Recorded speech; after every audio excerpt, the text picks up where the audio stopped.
you can actually fight back with drunk driving charges.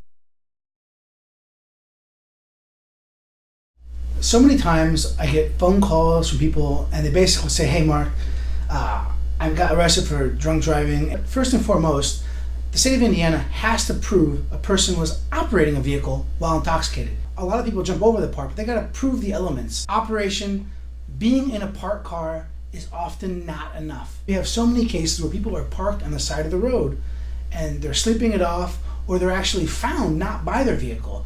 The second way to do that, fight a DUI case, is the state of Indiana has to show the person was intoxicated.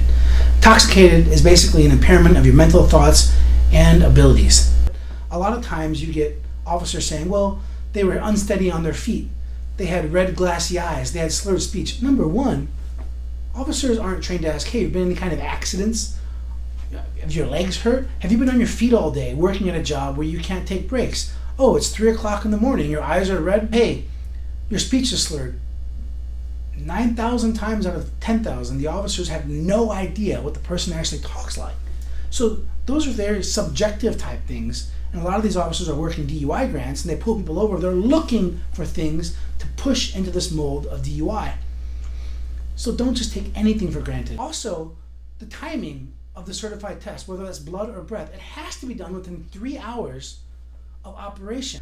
That may or may not be such an easy task. For a breath test, they have to do it exactly pursuant to established protocol through the Indiana Department of Toxicology.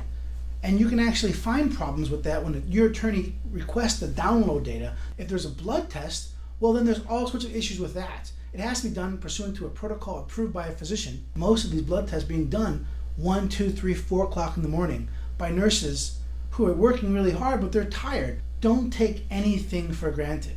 Additionally, other ways of doing this, attacking the training and experience of the officer. Did they actually get training and experience by the National Highway Traffic Safety Administration? Are they doing the field sobriety test correctly? There's lots of different ways to fight DUI cases, and then I have found when you fight DUI cases, you get better results. And by fighting hard, you get a better ending for these cases. If you have any questions, give us a call, 317-632-3642. And remember, always plead the fifth.